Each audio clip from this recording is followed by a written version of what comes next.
Bom, acho que a doutora Raquel dispensa apresentações, né, Raquel? Mas é sempre bom falar um pouquinho sobre o seu currículo.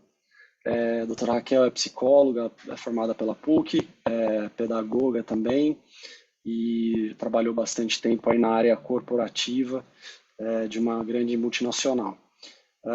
Raquel, com você apresentando aí o título da nossa palestra, né, o tema da nossa palestra e boa palestra para você. Olá, gente, boa tarde. Só vamos relembrar uma coisa importante também, que é a ideia que a gente faça desse encontro, um grande bate-papo. Então, por favor, façam a interação aí pelo chat. A gente deixa sempre os 10 minutinhos finais para ouvir as considerações, as perguntas de vocês. Então, fiquem aí super à vontade. Hoje, o nosso tema da palestra é TDAH, transtorno do déficit de atenção e hiperatividade. E antes da gente entrar no que seria isso, eu vou começar falando um pouquinho da importância, né? Por que a gente selecionou aí, pensou também neste assunto? Porque eu acho que cada um de vocês, num maior ou menor grau de conhecimento, já ouviram falar desse transtorno. Quais são as estatísticas? A gente tem aí um índice muito alto, é um transtorno mais comum hoje ainda em crianças e adolescentes, apesar aí de estar muito presente hoje entre os adultos também, mas esse transtorno ele acomete aí entre 3 e 5% das crianças. As pesquisas mostram que esse índice aí, essa variação atinge aí várias regiões diferentes do mundo. Então, a gente tem aí um transtorno que não é só aqui mais presente ou característico do Brasil, mas algo aí, então, que acomete as crianças do mundo inteiro, e um percentual relativamente significante, né, de 3 a 5%.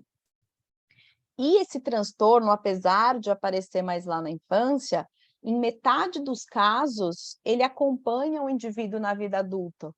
Embora aí os sintomas, a gente vai ver, esses que estão mais relacionados à hiperatividade, essa inquietação, sejam mais a menos, né? Então, vamos lá. O que é o TDAH? O que é esse transtorno do déficit de atenção e hiperatividade? É um distúrbio neurobiológico que é já reconhecido pela Organização Mundial da Saúde e que pode ser observado lá desde a infância e adolescência, principalmente na idade escolar. Quando a gente vai falar de diagnóstico, de ter certeza aí se é um quadro de TDAH, a gente começa a ver essas evidências mais na fase da escolar mesmo, onde a criança começa a ter mais responsabilidade, começa o aprendizado, a questão da disciplina, tá? O que muitas pessoas, né, ou até desconhecem, o que a gente pode dizer que até uma questão mais recente, é esse fato de que o TDAH também pode persistir e ser diagnosticado na vida adulta das pessoas. Por muito tempo, foi considerado um transtorno aí da infância. Foi só lá em meados dos anos 90 que definitivamente foi oficializado essa persistência desse transtorno na vida adulta. E aí o que acaba diferindo aí, né, mais esse diagnóstico na infância e na juventude, é que 50%, né, dos casos, a partir da adolescência, a gente começa a observar uma redução da hiperatividade e da impulsividade, mas é uma redução, não é necessariamente uma exclusão desses sintomas, né? Então, vamos lá. O que é, né? Por que eu comecei a falar para vocês que o TDAH é um distúrbio neurobiológico? O que isso quer dizer? As pessoas que têm TDAH, elas acabam isso acaba atingindo a região frontal do cérebro, promovendo algumas alterações nas conexões neurais, de fato. Essa região aqui, que é atingida, que é a região frontal, ela é aquela área do cérebro responsável pela inibição de alguns comportamentos, né? Aqueles comportamentos da atenção, né?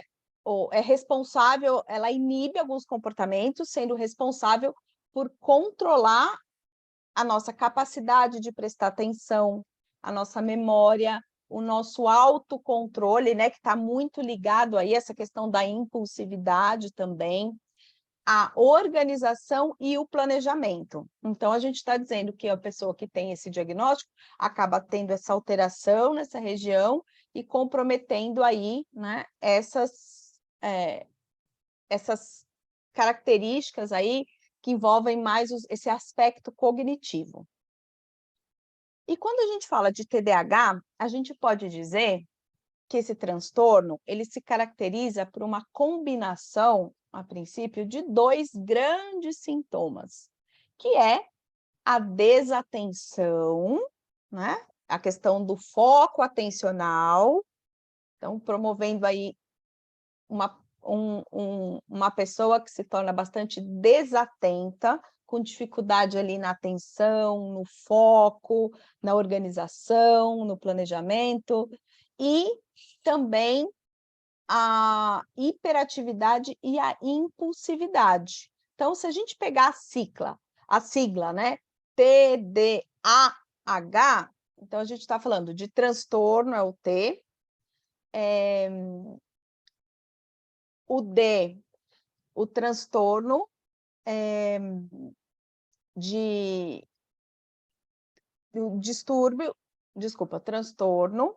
o distúrbio do déficit de atenção, da questão atencional, e o H da hiperatividade que vem junto com a impulsividade. Então, quando a gente fala que o TDAH é a combinação desses 2 fatores, tanto da desatenção como a hiperatividade, a gente pode entender que o diagnóstico pode ser tanto de TDA, que é o transtorno focado na questão do foco atencional, ou essa combinação TDAH, que é a questão atencional mais a hiperatividade.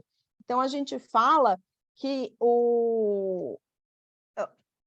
pode ter essa combinação, pode ter o H ou não, tá? E esse H é aquele da hiperatividade que é mais reduzido no caso dos adultos.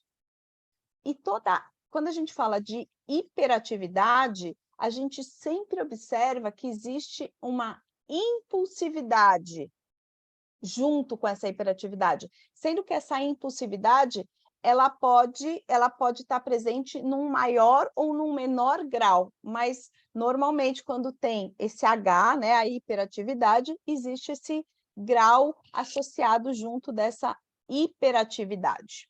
Vou dar um exemplo para vocês que às vezes mascara esse sintoma. Uma criança ela tem apenas o transtorno do déficit de atenção, o TDA, uma criança TDA, sem o H da hiperatividade. Uma criança TDA, muitas vezes, é aquela criança que não dá trabalho, que é mais tímida, mais introvertida, mas mas vive no o mundo na lua, esquecida, distraída, às vezes tem dificuldade com foco, dificuldade em aprender. Ou seja, a gente às vezes identifica ou até rotula aquela criança isso, quietinha na dela, não dá trabalho, entretanto, ela tem uma questão com a atenção, né? Um déficit atencional.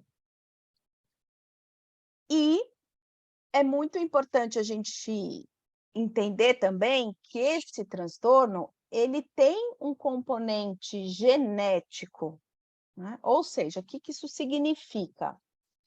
que o genético, nesse caso, né, e aqui a gente está falando de genético dos genes mesmo, aquilo que a gente herda ali, da família, das gerações dos nossos antepassados, né, como uma diabetes, como uma hipertensão, a gente também porta esse gene, só que qual que é a diferença? É que eu posso ter lá o gene lá do TDA, do TDAH, mas esse gene aparece como uma predisposição. É a mesma coisa, por exemplo, da diabetes. Eu tenho já, né, o histórico familiar de diabéticos. Entretanto, se eu faço exercício, se eu não abuso nos doces, a tendência é que eu postergue ou não tenha, né, não seja, isso não acabe se transformando numa diabetes. Então, é a mesma coisa do TDAH. Existe uma predisposição, e é claro que as influências do meio, o ambiente onde a gente é criado desde cedo, tudo isso vai influenciar no aparecimento ou não, né, do TDAH também, tá? E tanto que existem aí muitas pesquisas que mostram mesmo a prevalência desse diagnóstico nas crianças quando tem quando tem algum parente, né, que já apresenta esses sintomas, é de 2 a 10 vezes maior o diagnóstico dos casos quando se identifica aí no histórico familiar, que é aquilo que a gente chama de recorrência familiar. Então, vamos lá, vamos falar um pouquinho de sintomas, né? Então, a gente já entendeu que está ligado à questão atencional e à questão da hiperatividade com a impulsividade. Então, vamos ver aí os sintomas, tá? Eu estou focando aqui, eu vou falar mais claro do TDAH voltado para o adulto e vou fazer alguns links para vocês com as crianças. E aí, se alguém tiver alguma pergunta, alguma coisa, a gente aprofunda depois, mas é basicamente, gente, é muito próximo. A diferença que é isso, o mundo da criança é o mundo da escola, o mundo da brincadeira, né? O nível de desenvolvimento cognitivo, emocional, intelectual é diferente do adulto. Entretanto, a base é muito próxima, o funcionamento, tá? Então, quando a gente fala, né, é clássico, né, um adulto com TDAH, o que que a gente observa? Um certo descuido, desatenção nas atividades, dificuldade com a organização, em manter a concentração e a atenção. O que que a gente vê? Como que funciona, né, se a gente vai falar o funcionamento mental de uma pessoa com esse diagnóstico? Acho que a principal característica, e principalmente quando a gente fala do déficit atencional, da atenção, é um excesso de pensamentos, é como se fosse uma mente satélite, uma antena parabólica que está captando tudo ao seu redor. São aquelas pessoas que normalmente, assim, vão daqui de um lado para o outro, a cabeça está ali, ó, milhão, pensando ali, captando tudo lá com a antena parabólica. Então, aquelas pessoas que às vezes acabam esbarrando ou derrubam alguma coisa, está aqui, mas já está fixado lá em outro pensamento, é excesso de pensamento. A gente pode, né, dizer que assim, tem um turbilhão, é uma mente acelerada, né, que às vezes leva a pessoa a fazer as coisas muito no automático. A gente pode dizer, então, que o cérebro do TDAH ele é ruidoso, ou seja, ele funciona rápido, numa maior intensidade, com uma maior quantidade de pensamentos em maior velocidade. E é isso que leva, né? É esse excesso que acaba dificultando a pessoa prestar atenção e conseguir focar. Então, é como se a gente tivesse um cérebro muito possante, capaz, mas, ao mesmo tempo, é isso que traz essa dificuldade, muitas vezes, desse ajuste no dia a dia, justamente por essa velocidade, né? Então, eu vou trazer alguns exemplos aqui para vocês, né? Já que a gente está falando de sintomas, de comportamento, o que que a gente observa numa pessoa que tem esse diagnóstico de TDAH? Às vezes são aquelas pessoas que estão conversando com você, de repente vai dizer, aham, tá prestando atenção, de repente ela se perde no pensamento. Não sei se já aconteceu aqui ou acontece recorrente, né? Com alguém que está aqui, mas você está falando, você presta atenção na pessoa até certo momento, depois o pensamento já vai longe, a ponto muitas vezes as pessoas falam, não, mas você ouviu? Você me entendeu? Né? Normalmente é um adulto, e aí não só o adulto, né? Vocês vão ver que grande parte aqui, praticamente tudo que eu vou descrevendo, isso se aplica à realidade das crianças também, no nível menos elaborado, mas se aplica. Então, a gente tem uma pessoa que é quase inevitável uma grande dificuldade de gerenciar o tempo, de cumprir os horários, às vezes são aquelas pessoas que acabam, eu me programei, eu fiz tudo certo, mas eu não sei, consigo chegar atrasada, acontece alguma coisa no meio do caminho, eu lembrei alguma coisa no último minuto.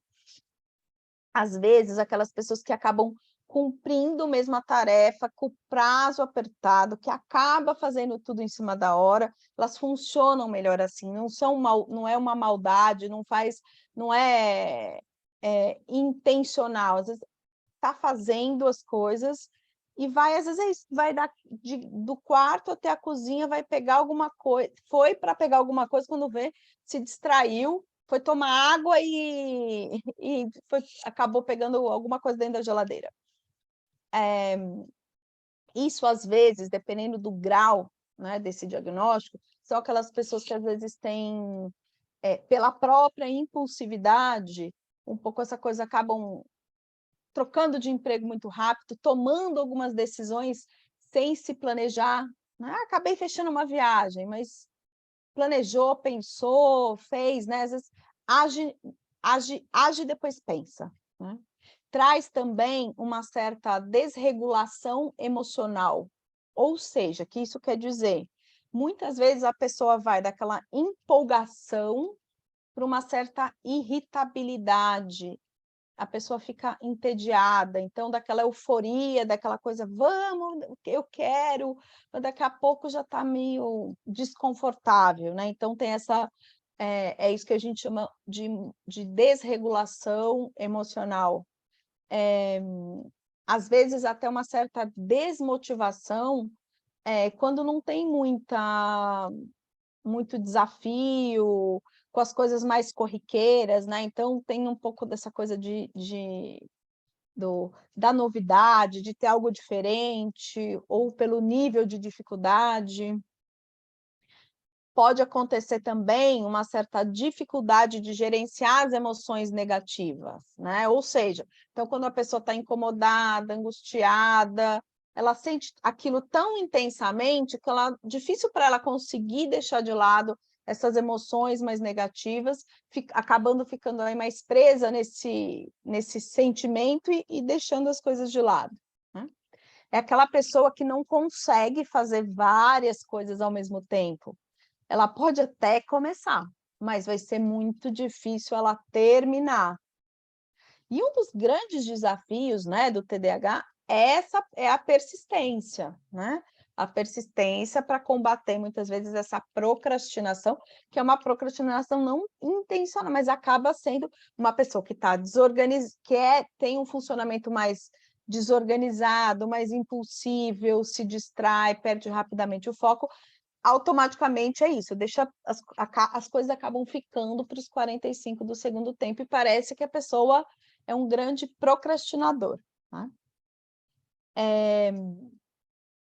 Outra coisa acho que é importante também dentro do TDAH é a questão que a gente observa, de modo geral, a existência de um hiperfoco. O que isso quer dizer? Isso fica bastante evidente nas crianças.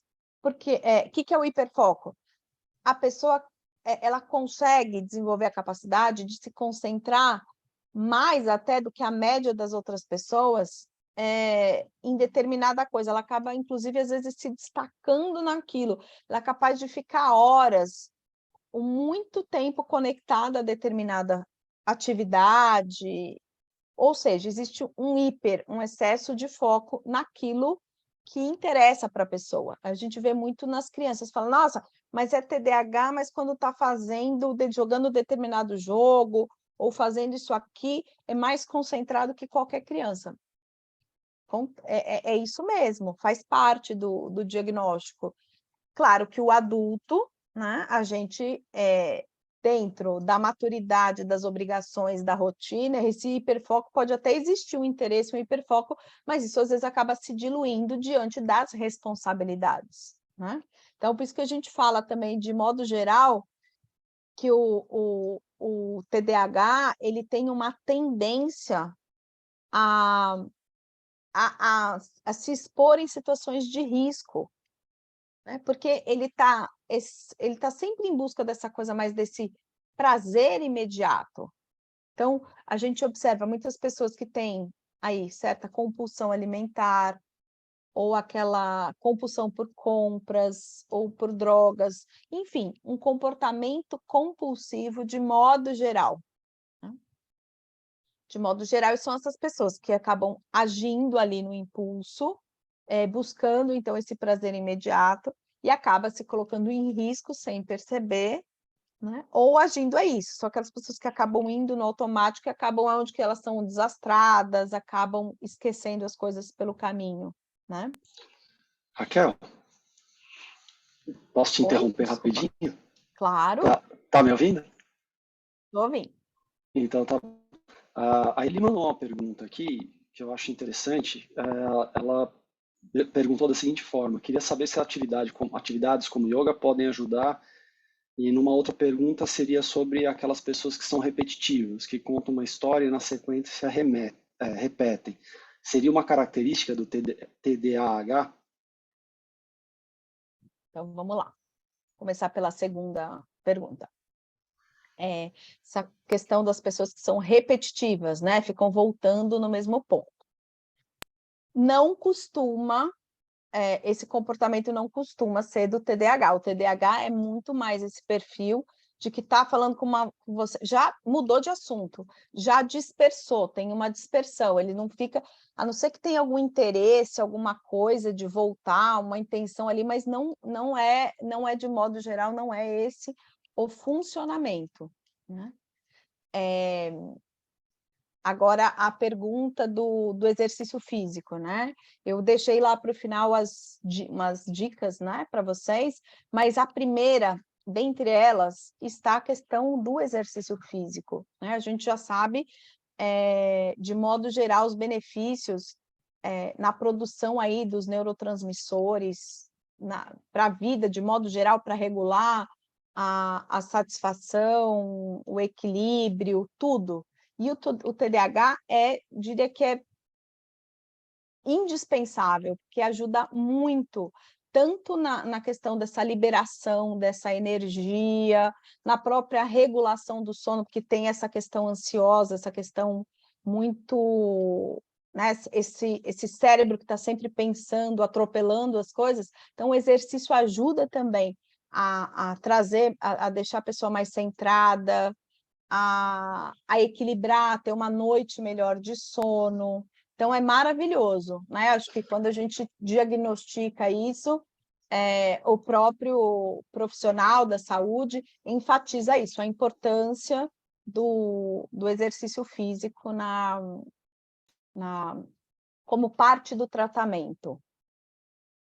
Quer trazer mais alguma pergunta, Léo? Raquel, deixa eu fazer uma pergunta. Desculpa lá. Uma Não, coisa que eu eu não sei. vejo, você não deve estar me ouvindo, né, Léo? Perdão, Léo. Perdão, pode mandar bala. É uma dúvida minha, não sei se outras pessoas têm, em relação às crianças, se tem algo que potencializa o desenvolvimento do TDAH. Então, por exemplo, você falou que tem essa questão genética, né? Então, por exemplo, celular, viver num mundo acelerado, se isso faz despertar aquele TDAH potencial da criança. Acho que é isso. Léo, Raquel, antes da resposta para o Léo, eu só queria acrescentar uma questão da atividade física que eu acho que é super importante. A Eli falou sobre a yoga, né? A yoga ou yoga. Essa atividade física, ela também é tida como meditação, né? Então, é um dos exercícios mais completos que tem, porque ele mistura a meditação com exercício físico.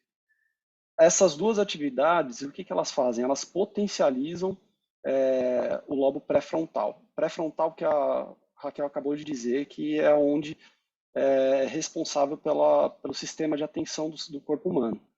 Então, qualquer atividade física, ela vai aumentar a área cinzenta dessa região do lobo pré-frontal, tanto a atividade física quanto a meditação. E a yoga vem com esse pacote que tem os dois aspectos aí. Mas era só isso que eu queria comentar. Desculpa, Léo. Quem sabe, sabe, né, Léo? Então, vamos lá. Muito boa a sua pergunta, Léo, da questão do diagnóstico e de o que se pode se potencializar quando, no caso de uma criança. Falando um pouquinho ainda do histórico do TDAH, né? Até isso começar a fazer parte da discussão como um quadro, um transtorno da psiquiatria. O que acontecia na época lá dos nossos avós, para quem está aí na casa dos 40 como eu, vai lembrar que tinha um pouco uma fala que rotulava as crianças assim: esse aí é vagabundo, esse aí não nasceu para estudar, esse é burro, às vezes até aquelas coisas horríveis, pejorativas, né? Isso é retardado, tem problema, porque de fato, né, lá atrás, essas crianças eram extremamente desadaptadas na vida, e principalmente na vida escolar. E com o diagnóstico, a gente consegue, né? Eu vou falar mais dos critérios diagnósticos para vocês, mas é assim: você pode descobrir o TDAH na fase adulta, ser diagnosticado mas já vem os sintomas, já aparecem na infância, na adolescência. Isso é um fato. Pode ser que as circunstâncias, os contextos potencializassem menos o surgimento ou evidenciassem de maneira diferente, ou até diluísse os prejuízos, mas é fato que a pessoa diagnosticada na fase adulta já carrega isso lá da infância, da juventude. E um grande desafio, aí linkando com a pergunta do Léo, no caso das crianças. O que acontece? Hoje a gente vive num mundo acelerado, tecnológico, não é só o eletrônico, né, o grande vilão disso, é o funcionamento da nossa sociedade. A gente tem uma sociedade extremamente veloz. Se a gente entrega um projeto, entrega alguma coisa, qual que é o próximo? A gente está o tempo inteiro rodando 1000 pratinhos ao mesmo tempo. Quem tem filhos aqui, acredito que a maioria, né, ou tem que pensar numa solução de uma escola período integral, ou enfiar um monte de atividades, deixar com um, deixar com o outro, e pega a perua, é uma logística que os nossas crianças e jovens eles já estão inseridos nesse contexto de aceleração. Então, se a gente tem uma criança com esse gene ali, que a gente falou da predisposição, ou até mesmo já um diagnóstico precoce, todo esse contexto, né, que normalmente da maioria de nós, acelerado, ou essa disponibilidade do eletrônico, às vezes até para favorecer a nossa vida, é claro, tudo isso acelera muito mais esse mental. Então, quando a gente fala de tratamento, tanto para o adulto, né, e aí principalmente para a criança, a gente está falando de basicamente um treino comportamental. A gente vai falar de medicação às vezes é necessário sim para complementar ou como base do tratamento, mas isso nunca fica dissociado de um treinamento comportamental, ou seja, a gente criar isso vai ter um foco muito grande na nossa rotina, de como a gente vai organizando, definindo as nossas prioridades.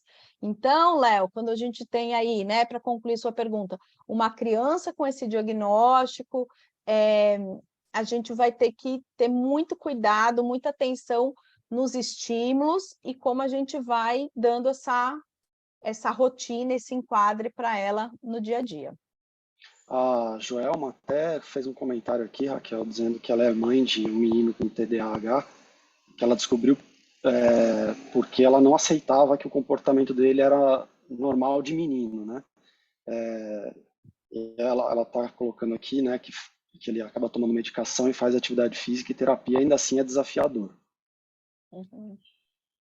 Joelma, já viu aquele ditado, casa de ferreiro, espeta de pau? Então, eu também tenho um filho de 11 anos, e ele, começou a apresentar problemas escolares lá na alfabetização, ainda com 4 anos, quando começou a se introduzir ali essa parte mais pedagógica, e, é, e em vários momentos, eu, para tentar manter a neutralidade, fui fazendo várias avaliações para me certificar, de fato, do diagnóstico do ponto de vista neurobiológico, cognitivo, e de fato sempre teve o diagnóstico, e com grande parte aí desses sintomas aí que eu fui pontuando para vocês. E é difícil, tem essa aceleração, que às vezes parece que falta coisas para dar conta. Então, meu filho também se exercita, também faz terapia,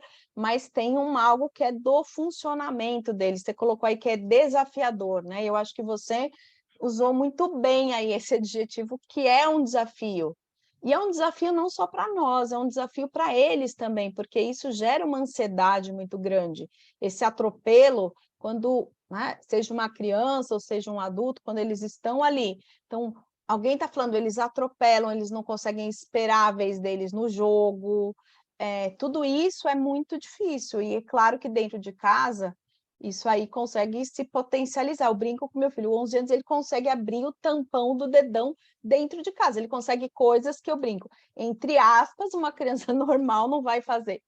Então, o desabafo aí de mãe, eu entendo que é mesmo, é desafiador, e a gente tem que, o tempo todo, ir dando esse foco comportamental, porque a medicação, como qualquer outro diagnóstico de saúde física, saúde mental, a medicação alivia os sintomas, ajuda, mas no caso da saúde mental, por exemplo, o que leva uma pessoa a ficar deprimida, ansiosa? Tem uma causa por trás. O TDAH, a medicação alivia, mas tem a questão aí, nesse caso, comportamental, que é bem desafiador mesmo. Mais alguma colocação, meninos? Então, tá bom. Ô, Raquel, eu queria tirar uma dúvida. Oi. Você como mãe, né, e também como profissional, é, como é essa, vamos dizer assim, essa descoberta, né? Eu acho que é uma dúvida que eu tenho, eu não conheço assim alguém próximo, não tenho sobrinhos, nada, pelo menos até então, né? Não tenho filhos, mas eu gostaria de saber assim, Uhum. que você, sei lá, aconselha aí mães, pais, né, que provavelmente estejam identificando ou que de repente, né, às vezes não querem aceitar, talvez não seja essa a palavra, para fazer esse acompanhamento, assim, para o que Uhum. você sugeriria, você como mãe, né, que tem o caso e também Uhum. como profissional, né? Ótima, excelente pergunta, Ale. Então, vamos lá. Quando a gente fala, o que eu falei da idade escolar?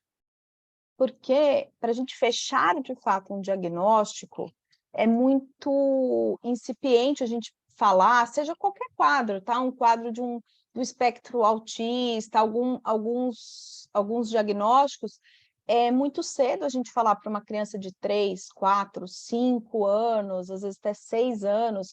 Por quê? Porque a gente não sabe o quanto é aquilo da criança, o quanto tem a ver com a estimulação, ou uma ansiedade, ou às vezes até um sintoma, a criança atuando como um sintoma ali, daquela dinâmica familiar, do contexto, do ambiente onde ela convive. O que acontece? Quando a criança entra na idade escolar, começa a ter os desafios. É isso, a criança vai, ela começa a aprender a parte o pedagógico, não é? Ela vai se alfabetizar, vai aprender os números, então ela vai ter que parar, vai ter que ficar sentada na cadeira, ela vai ter que prestar atenção. Tudo bem, ainda ela começa a desenhar, depois ela começa a ter que escrever, ela começa a ter que copiar, ela começa a ter essas atividades mais elaboradas, que é aí onde a gente começa a ver que começam as principais dificuldades, porque assim, qualquer diagnóstico, gente, tem que trazer prejuízo para a vida da pessoa. Não adianta falar, é assim, olha, é isso, mas tira só nota 10, não tem reclamação na escola, faz isso. É uma criança, às vezes, trabalhosa, demandante, mas não está trazendo prejuízo, né? Pode até ter o diagnóstico, mas ou ter uma hipótese diagnóstica, mas a grande questão, Ale, quando você pontua, a gente tem que ficar esperto nisso. Está trazendo prejuízo no aprendizado, ou é isso nos relacionamentos, essa criança extremamente impulsiva, que não consegue se organizar, começa a ter problemas de socialização, porque quem quer brincar com uma criança que não espera a sua vez, que não respeita as regras, que alguém está falando, ele atravessa e fala em cima. Então, são essas coisas que vão dando sinal para a gente de alerta, né? No caso do meu filho, vou dar um exemplo. Ele estava aí na escolinha de 4 para 5 anos, começou as vogais A, I, O, U. Aí a escola chamou assim, eu não sei, seu filho se expressa muito bem, ele é, de fato, muito comunicativo, mas ele tem problema, ele não está conseguindo aprender, ele não consegue decorar A, I, O, U. E aí eu, como mãe, falei, olha, eu acho, né, vou investigar, é muito cedo para falar, mas assim, ele simplesmente não tem interesse. Lembrando que o TDAH, ele vai, né, é disperso, não tem interesse, não se dedica. E aí fiz todo, né, a avaliação e, né, não dava para fechar nenhum diagnóstico. O que eu fiz? De fato, eu mudei para uma escola que era uma questão, um método individualizado, onde a criança aprende no ritmo dela. O que aconteceu? Tudo que ele não conseguia aprender nessa escola, em 6 meses ele conseguiu aprender, aí mudei de escola de novo no primeiro ano, já sabia, não tinha mais desafio, aí começaram os problemas comportamentais, e aí a importância desse tripé, né, eu falo, é o profissional especialista, é a família e a escola sempre, né, esse tripé é o mais importante. Então, eu acho que é isso, a dica é ficar atento, ver se começa a trazer prejuízos, que prejuízos são esses, e procurar um especialista, né, para uma Legal, avaliação. Kelly. Obrigado, viu? Bem bacana a resposta aí. Valeu mesmo. Legal, Ale, eu que agradeço. Joelma levantou a mão. Gente, boa tarde. Deixa eu falar para vocês. Isso de trazer o prejuízo é muito claro, porque o meu filho começou a dar sinais de um comportamento inadequado aos 2 anos de idade. Já aos 2 anos, eu sabia que não tinha, que não era normal. E falava assim: você é doida, você é estressada, porque você tem uma menina tão quietinha que você quer que ele seja quietinho. Eu falava: não é normal o que ele faz. E aí, com uns 3 anos, eu procurei uma psicóloga, falei, me ajuda, esse menino tem alguma coisa. Eu até achei que ele fosse autista, que ele tivesse alguma coisa, porque assim, nada chamava a atenção dele. Galinha pintadinha, Xuxa para baixinhos, Isais e tudo que vocês pudessem imaginar. E aí ele foi muito cedo para a escolinha, então foi a escolinha que começou, eu já senti em casa e a escolinha me chamou algumas vezes, o comportamento dele, muito novinho, numa brincadeira, ele queria tomar a vez, e ele ficava nervoso, às vezes ficava agressivo, um bebê de 2 anos, 2 anos e meio. Então ele começou a ser aquela criança, até na família mal vista, o Olavo tá, Olavo. Então assim, até hoje, a gente fala que a gente não aguenta escutar o nome de Olavo, e hoje ele já está com 8 anos, então a gente vem nessa luta já tem alguns anos, e tem uns 2 anos que ele foi para o Instituto, não sei, Jô Clemente.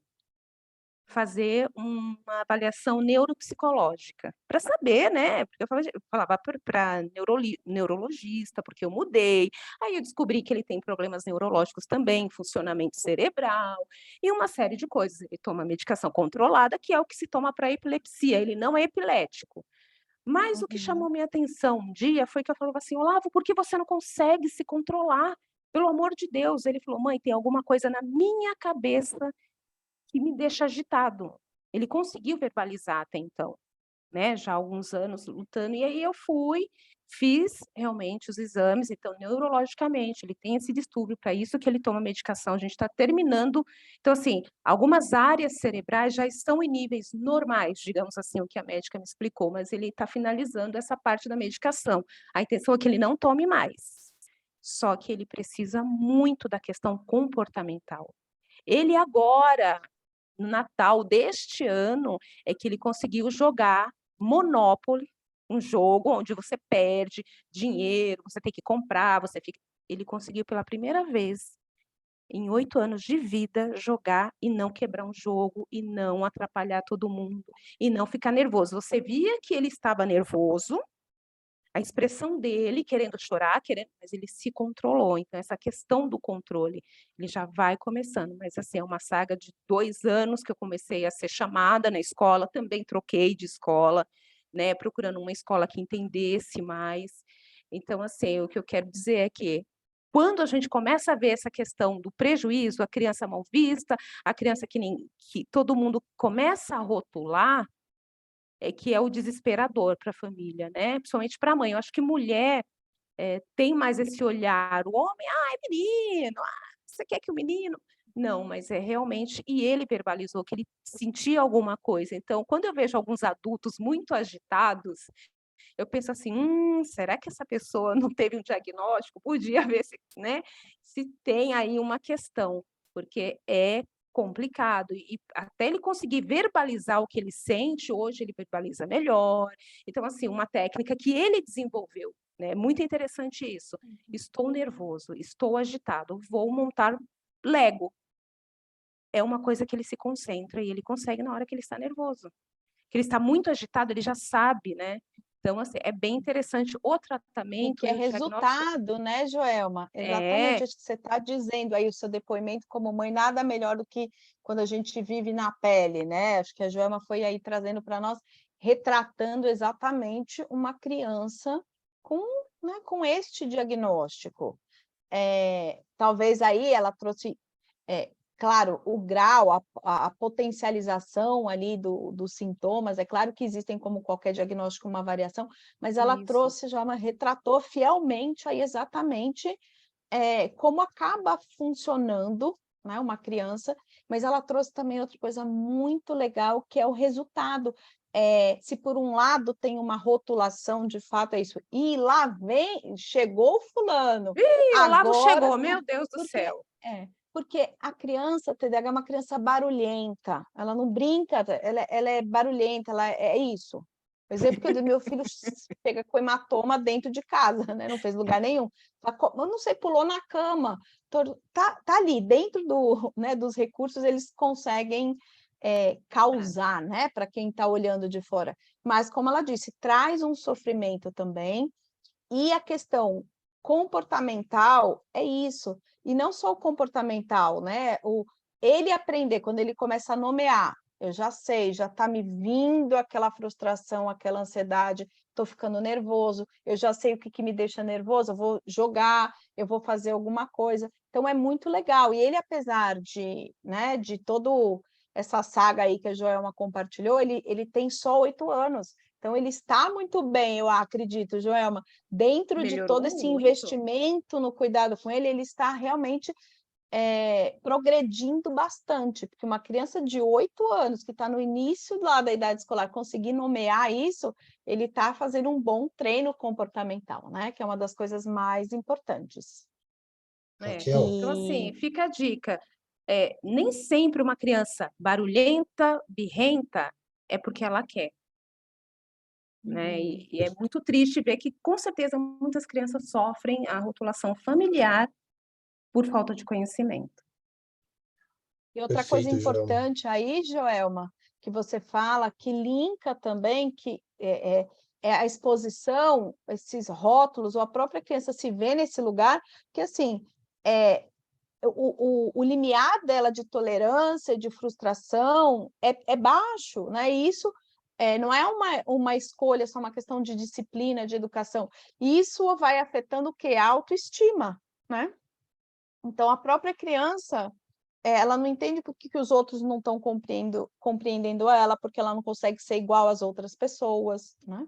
Então, tudo isso é muito importante. Ele Léo, já você ia chegou a comentar? chorar, dizendo que ninguém me ama, eu sou burro, eu sou isso, aquilo, e é muito triste, né? Você ver uma criança, né? Uma criança, um ser humano tão novo já carregando isso.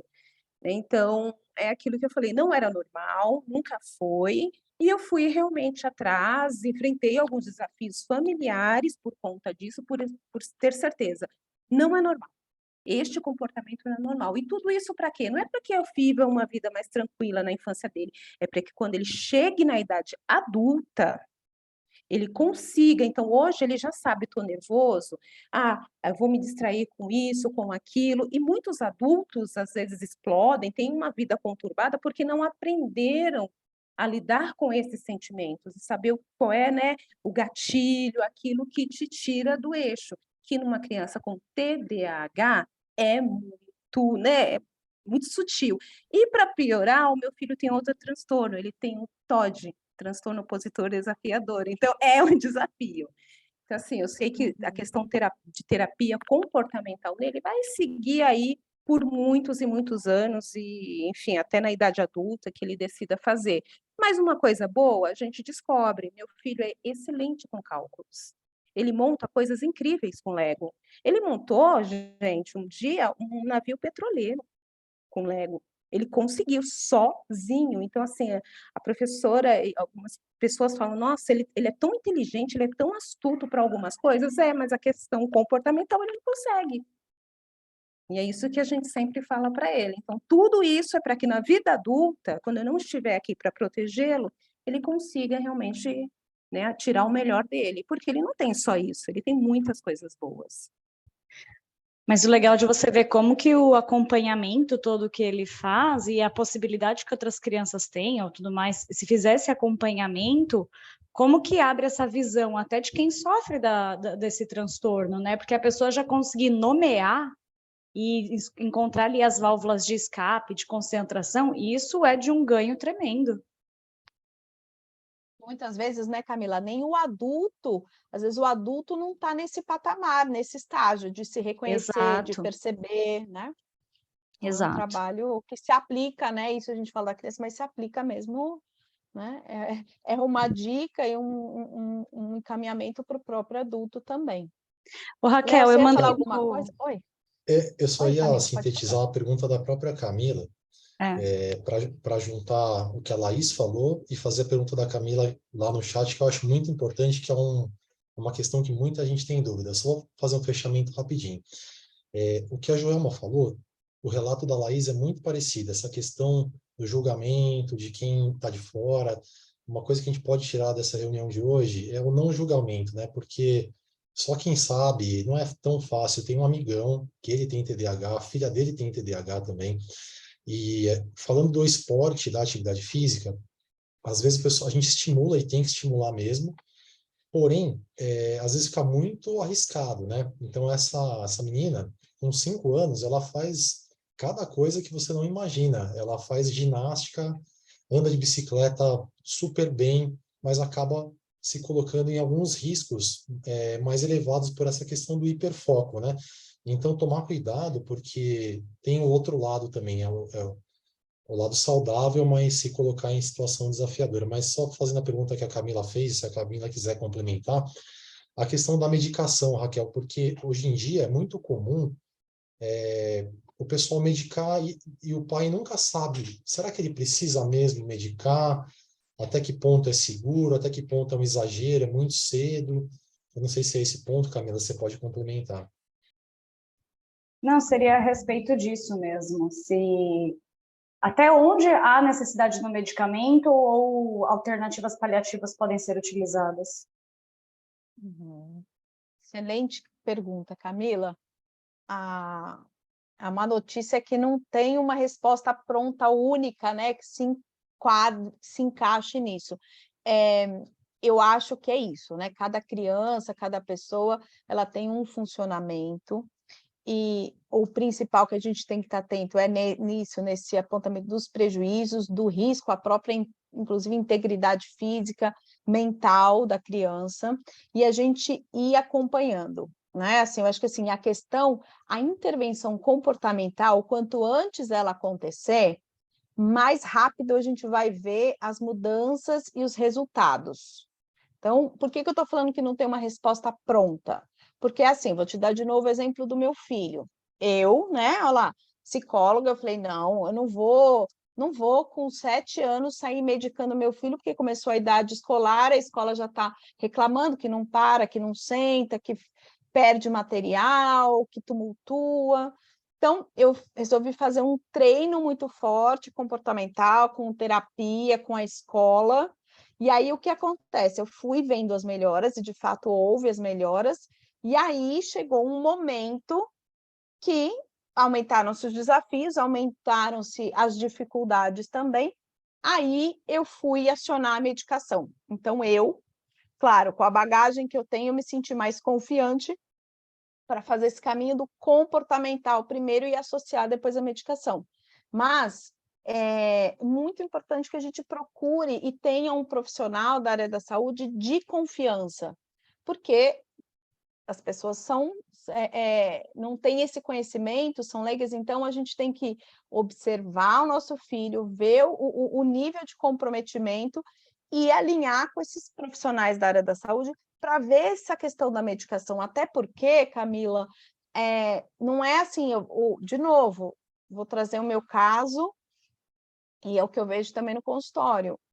Não foi fácil acertar a medicação, deu uma primeira medicação, deu uma série de efeitos colaterais, trocou a medicação para o mesmo grupo que pegava os mesmos neurotransmissores, não deu certo, inclusive potencializou a instabilidade emocional. Aí o terceiro medicamento a gente conseguiu até ajustar a dosagem.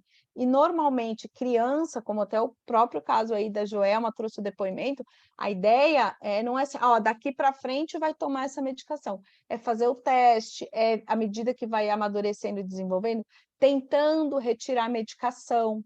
Então, tem horas, né? E quando eu falo de profissional da saúde, acho que é legal esclarecer isso também. Um psicólogo, ele pode ajudar a fazer essa leitura, né, do comportamental, a ver o que está acontecendo, a entender a dinâmica da família, mas o psicólogo pode levantar a hipótese diagnóstica, mas quem bate o martelo, quem dá o diagnóstico é ou o neuro ou psiquiatra, né? Então, a gente tem os especialistas que vão diagnosticar, que são que são os profissionais, inclusive, que medicam. Então, é um trabalho normalmente em conjunto. Muitos profissionais solicitam uma avaliação neuropsicológica, que aí é um neuropsicólogo, né? São psicólogos que têm a especialização, são especialistas na neuropsicologia, ou seja, que fazem uma bateria de exames, de testes, para ver. Eu posso dizer, mas tem uma questão déficit atencional, o foco, mas esses diagnósticos são fechados por esses testes, são testes paramentados que vão emitir um relatório e vão dizer o quanto de comprometimento tem em todos esses fatores cognitivos. O psicólogo pode ajudar também nessa questão afetiva, emocional. Então, é o pacote. Quando a gente fala de diagnóstico, a gente está falando de não é isolado, né? É esse olhar da família, é o neuropsiquiatra, preferencialmente com o suporte de um psicólogo que já está trabalhando a questão comportamental independente de diagnóstico e orientando a família. Então, esse momento de introduzir a medicação depende desse contexto todo. Tá bom? Ajudei, Camila? Ajudou, obrigada. Imagina. Ó, gente, falta mais 5 minutinhos. O que eu tinha, né? Tem isso, é um assunto vasto, mas acho que a gente pode usar esses 5 minutinhos aí para ir respondendo as perguntas de vocês. Pessoal, fazendo também aqui um adendo, né? A Joelma falou a respeito do Instituto Jô Clemente, né? O Instituto Jô Clemente, ele é uma instituição super renomada, então, se eu não me engano, eles têm lá uma atividade também SUS e particular, mas só fazendo aí esse adendo, porque nem todo mundo conhece esse instituto. Legal, Léo. E, bom, acho que só trazendo também uma contribuição final, né? A gente falou muito, acabou falando aí de criança, né? Da questão de tratamento, mas pensando em geral de adulto, né? É isso. A gente pode pensar nessa questão da prática de exercícios, de dormir bem, né? É fundamental o sono, se alimentar de maneira correta, que também, dependendo dos alimentos, aquilo também acabam prejudicando, né, o funcionamento da pessoa. A ideia é isso, eu falei de rotina, quando a gente fala de treino comportamental, gente, são coisas simples, tá?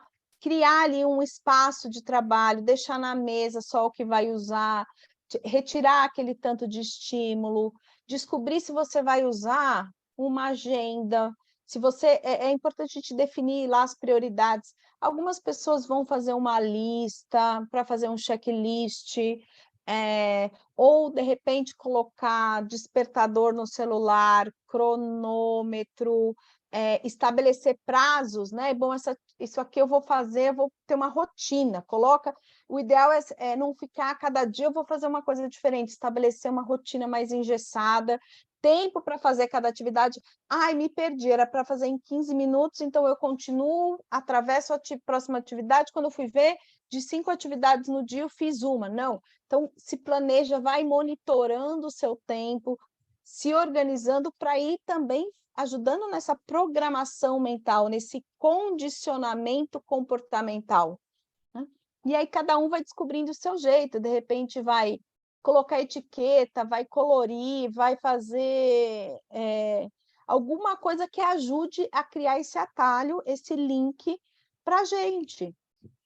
Então, assim, se você tem flexibilidade no trabalho, tentar trabalhar um horário onde tem menos gente, ou mais cedo de todo mundo, ou depois de todo mundo, para ter menos distrações. Caixa de e-mail, não dá para ficar, subir o e-mail, vai vendo, tenta separar um tempo para ver os e-mails. Tenta, quando você vai se planejar, deixar um tempo um pouquinho maior para cada atividade, para você não se perder nessa coisa do atropelo. Aprender a dizer não, né? Às vezes essa questão da impulsividade, não, eu faço daqui, eu resolvo, né? O dizer não, tentar ser mais regrado, fazer uma tarefa de cada vez. Às vezes, até ter esses objetos em mãos, sabe? Uma bolinha, alguma coisa que ajude ali a tirar um pouco essa agitação, essa tensão. Se está muito difícil, a cabeça está mil, aquela coisa, deixa eu me programar, vou tomar um cafezinho, vou parar, caminhar um pouco, mas né? Eu já sei, não vou, posso me perder no meio do caminho, paro na mesa de um, converso com o outro, sempre anota, foi para a reunião, foi fazer alguma coisa, vai lá, coloca lá as pautas, as coisas, enfim, se cercando de pessoas e reduzir os estímulos para que possa ser menos desafiador, né? Então é isso, com organização, buscando planejamento, são coisas bobas, né? Que parece mesmo, mas são essas coisinhas do dia a dia que vão fazer a diferença, né, na hora da gente conseguir aí ser mais focado, centrado e menos impulsivo. Legal, doutora Léo, Raquel. você quer fazer mais algum apanhado aí do chat? Não, acho que aqui está tudo certo. Agradecer a todos pela presença. A interação foi muito bacana hoje também. Parabenizar a Joelma pela iniciativa, né, de ir atrás, porque realmente não é fácil. E também a você como mãe, né, Raquel? A gente tem já tem um contato maior, sabe como é que estão as coisas e estão melhorando bem. E agradecer a todos. Eu não sei se o Léo quer acrescentar algo. Não, também agradecer, foi ótimo, a participação de todos, um tema super atual, foi bem legal. É a primeira do ano, teremos outras, né? Sempre um prazer aqui trabalhar com a Raquel e com vocês da Orion também. Obrigada, Bom, pessoal. gente, Boa prazer tarde. estar com vocês aí de novo. Boa tarde para todos e até a próxima. Obrigado, pessoal. Até a próxima. Obrigada. Tchau, Obrigada, tchau. gente. Ótima tarde. Obrigado, tchau, tchau. Até a próxima.